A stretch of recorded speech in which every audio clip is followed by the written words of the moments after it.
शादी विश्वास का बंधन है। भले यह किसी भी धर्म के रीति रिवाज से किया जाए, शादी के दौरान पति पत्नी को यह नसीहत ही दी जाती है कि दोनों एक दूसरे से कभी कोई झूठ नहीं बोलेंगे और ना ही कुछ छिपाएंगे। ऐसे में कई सारे लोग इसको बिना सोचे समझे मानने भी लगते हैं, पर वास्तव में इसमें कुछ बातें अपवाद होती है जिसका जिक्र कोई नहीं करता है। इन्हें आप अब तक के श्रेष्ठ दार्शनिक और कूटनीतिज्ञ माने जाने वाले आचार्य चाणक्य से जान सकते हैं।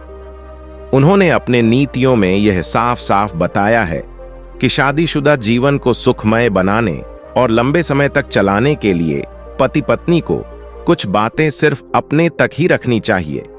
ऐसे में इस लेख में आप चाणक्य नीति में बताई गई उन 3 बातों को जान सकते हैं जिसे एक पत्नी को कभी भी अपने पति से नहीं बतानी चाहिए।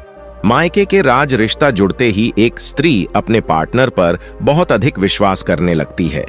ऐसे में कई बार वह अपने घर के लोगों के राज उसके सामने खोलने से पहले भी नहीं सोचती है, जबकि ऐसा बिल्कुल भी नहीं करना चाहिए, क्योंकि पति इससे यह समझता है कि आप कोई राज छिपाकर नहीं रख सकते हैं, जिससे वह खुद भी आपसे अपनी बात को बताने में कतराता है।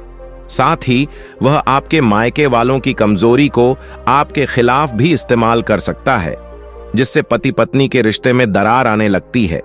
बचाया गया पैसा पत्नी को हमेशा अपने कमाए गए या पति के कमाए गए पैसों में से थोड़ा सा हिस्सा जरूर बचत के तौर पर रखना चाहिए, ताकि संकट की घड़ी में इससे परिवार की मदद हो सके। ऐसे में इस बात का ध्यान रखना जरूरी होता है कि इस बचत की जानकारी पति को भी न हो, क्योंकि पति को इसका पता होने पर वह किसी भी मामूली काम के लिए इन पैसों का इस्तेमाल कर सकता है। वेदों में लिखा है कि एक हाथ से किए गए दान की खबर दूसरे हाथ तक को भी नहीं होनी चाहिए, तभी इसका लाभ मिलता है।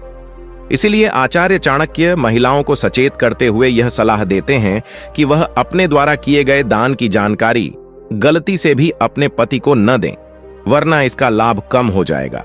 साथ ही इससे पति पत्नी के बीच खर्चे को लेकर झगड़ा भी हो सकता है, जो दान के महत्व को पूरी तरह खत्म कर देता है। तो दोस्तों, ये थी आज की कहानी। हमारे चैनल को सब्सक्राइब अवश्य करें और ऐसी ही और कहानियों के लिए घंटी को भी दबा दें। धन्यवाद दोस्तों।